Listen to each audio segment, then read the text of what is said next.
Guima é um dos personagens mais intrigantes de guerreiras do K-pop, sempre deixando os fãs atentos a cada detalhe. Mas será que você percebeu todas as vezes em que ele apareceu de forma escondida na série? Dr. Han. Você já imaginou que o Dr. Han poderia ser o próprio Guima disfarçado? Sim, sei, parece maluco, mas calma, porque essa teoria tem indícios que podem revelar um dos maiores mistérios de guerreiras do K-pop.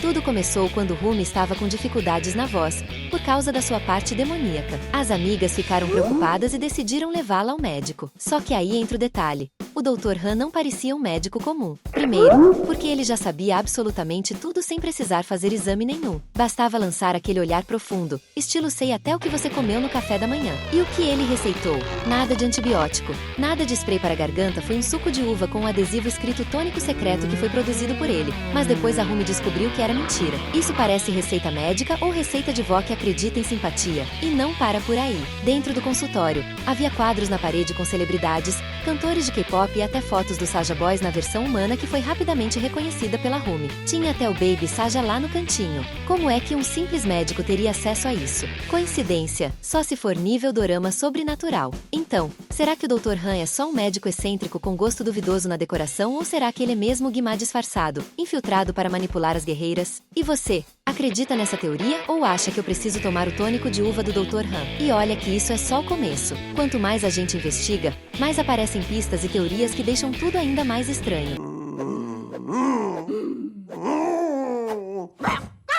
Jinu, outro personagem que pode ser o vilão disfarçado, é o líder dos Saja Boys. E se o Jinu for, na verdade, o próprio Guima? Isso mesmo. Eles seriam a mesma pessoa, mas em personalidades distintas. Loucura? Nem tanto. Primeiro detalhe estranho. Em todos os momentos em que Jinu foi levado ao submundo pelo Guima, só ele fez essa passagem. Nenhum dos outros Saja Boys passou por isso. Coincidência? Difícil acreditar. Além disso, o vilão vivia vigiando apenas o Jinu nos encontros com Rumi, mas os outros demônios não. Por que será que ele tem essa obsessão pelo líder dos Saja Boys? Era como se ele tivesse mais interesse nesse personagem do que sobre qualquer outro demônio. Nesse cenário, o Jinu funcionaria como o NPC do Guima, sua versão de bolso para poder circular pelo mundo humano sem levantar suspeitas. Faz sentido. Afinal, nunca conhecemos a forma física do Guima. Isso seria um baque não só para Rumi, mas também para o fandom, que shippa Jinu e Rumi mais do que tudo. Imagina descobrir que você torceu por um casalzinho fofo, mas na real estava shippando uma guerreira com um vilão supremo disfarçado? É plot twist nível K-drama. Mas e você? Acredita que Jinu é mesmo Guima em versão alternativa? Ou acha que tudo não passou de uma encenação do vilão?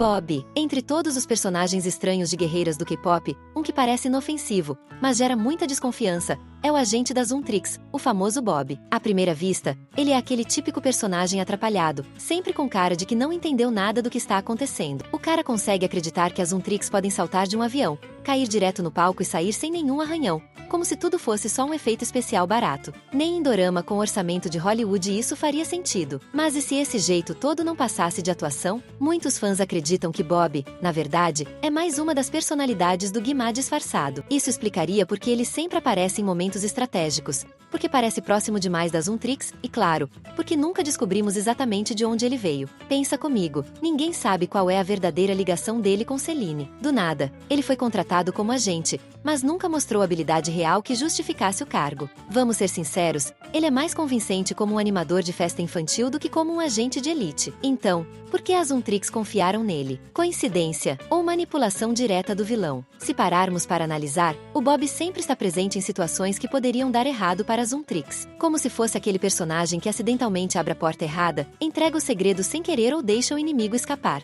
Mas e se isso não for acidente? E se for uma sabotagem calculada? Agora, junta tudo isso ao fato de que o Guima nunca mostrou sua forma física real. Qual seria a maneira perfeita de andar entre os humanos sem levantar suspeitas? Fingir ser exatamente o oposto de um vilão, um bobão atrapalhado. Assim, ele estaria bem no meio da ação, sem que ninguém jamais desconfiasse. Essa revelação seria um choque não só para Zuntrix, mas também para os fãs. Afinal, imaginar que aquele agente inofensivo e até meio engraçado na verdade é a mente mais sombria e cruel de todo o universo das guerreiras, seria um dos maiores plot twists de toda a saga. Mas e você? Acredita que Bob é apenas um agente desajeitado? Ou será que ele esconde algo muito mais perigoso por trás do sorriso meio bobo? Antes de continuar descobrindo as vezes que o Guima apareceu e ninguém notou, comenta aqui embaixo o vilão.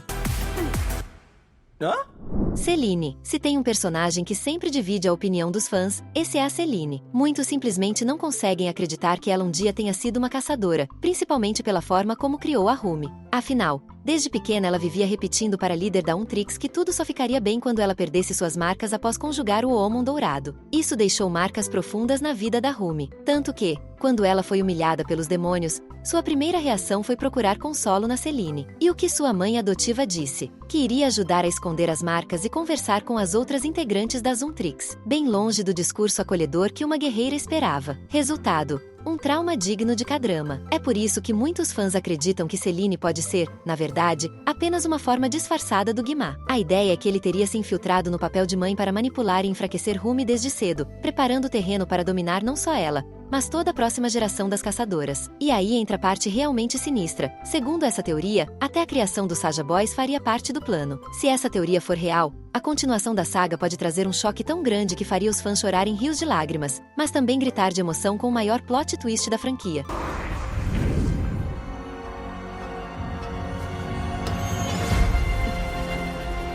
Derby. Entre todos os personagens de guerreiras do K-pop, o Derby, o famoso tigre de olhos amarelos, é um dos que mais confunde os fãs. Ele parece fofinho, leal e até um pouco bobo, mas justamente por isso ele virou alvo de algumas das teorias mais malucas e ao mesmo tempo convincentes da comunidade. No início, muita gente acreditava que ele poderia ser simplesmente o Baby Saja, uma forma evoluída, quase como uma versão Pokémon dele. Só que, quanto mais a história avançava, mais a galera percebeu que tinha coisa estranha ali. Foi então que surgiu a teoria mais sombria de todas. Derby seria, na verdade, o próprio Guimá disfarçado. E essa teoria até faz sentido. Afinal, qual seria a melhor forma de se infiltrar entre as caçadoras sem levantar suspeitas? Fingir ser um tigre fofinho com olhos brilhantes e carisma de sobra. É basicamente um cavalo de Troia versão K-pop. Só que em vez de um cavalo gigante de madeira, é um tigre que parece pelúcia de vitrine. Quem desconfiaria de um bichinho desses? Além disso, vários fãs notaram um detalhe curioso. Derby sempre aparece em momentos estratégicos, quando a Rumi está emocionalmente abalada. Parece quase como se ele estivesse monitorando os pontos fracos delas. Se for mesmo Guimá por trás dessa fachada, então não é só um vilão cruel, mas também extremamente calculista. Usar fofura como arma é um golpe baixo, mas convenhamos, funciona. Mas e você? Acha que Derby é apenas um tigre fofo que caiu nas graças do público? Ou será que ele é o disfarce mais cruel já usado por Guimá? Não fica de fora. Clica no inscrever-se e já garante todos os próximos vídeos.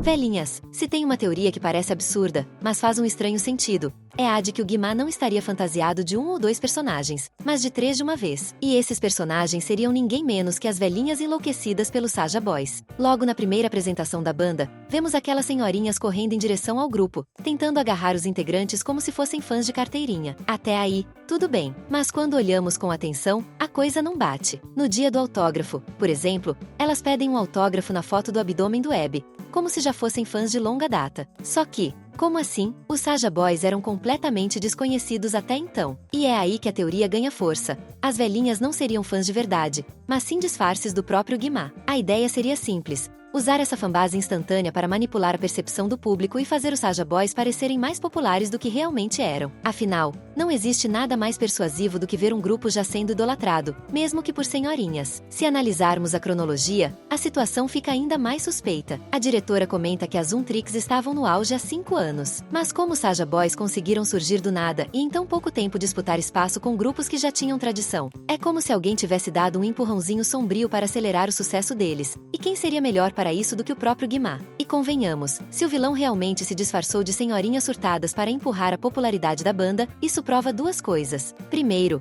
que ele joga muito sujo. Segundo, que ele tem um talento absurdo para criar marketing viral. Mas e você? Acredita que aquelas velhinhas eram só fãs exageradas, ou disfarces perfeitos de um vilão que faria qualquer coisa para colocar suas peças em jogo? Senhora do Bracelete. Tem uma cena que parece pequena, quase irrelevante, mas que pode esconder um dos maiores mistérios de guerreiras do K-pop. Lembra da velhinha que aparece no parque? Encontra Jinu e Rumi e pergunta se eles são namorados? Pois é, e se essa senhora não fosse uma velhinha de verdade, mas sim o próprio Guimá disfarçado? Pensa comigo, o vilão tem poder sobre os demônios, mas nem sempre consegue vigiar todos ao mesmo tempo. Então, qual seria a melhor forma de monitorar de perto um deles, especialmente o Jinu, que já demonstrava estar dividido entre a escuridão e as propostas da Rumi? Simples: aparecer pessoalmente, mas numa forma que não levantava nenhuma suspeita. E o disfarce perfeito? Uma senhorinha simpática no parque. Essa teoria sugere que, naquela cena, o Guima estava testando, observando se o Gnu estava realmente caindo nas graças da Rumi ou se ainda se manteria fiel ao plano sombrio. Um teste de campo bem casual, como quem só puxar papo com dois jovens apaixonados. Mas aí vem o detalhe. No fim, o plano do Guima não funciona. Na cena final, Gnu não entrega sua alma para o vilão. Pelo contrário, ele ajuda a fortalecer a Rumi, que ganha uma arma poderosa e vira praticamente um terremoto ambulante contra as forças do mal. O Guima, sem saída, simplesmente vai embora, mas muita gente não comprou a ideia de que ele foi realmente derrotado. Afinal, vilão desse nível não é tão fácil, e isso abre espaço para grande dúvida. Será que o vilão vai voltar em uma continuação? Será que ainda vamos descobrir que ele se disfarçou de muito mais personagens do que imaginávamos? Agora me conta, dessas teorias todas, qual personagem você acredita que foi o disfarce mais provável do Guima? O Dr. An, o Bob, a Celine, o Derby, as velhinhas ou essa senhora aparentemente inofensiva do parque? Ama o universo das animações? Então confere esses 2 vídeos que preparamos especialmente para você. E nos vemos no próximo vídeo.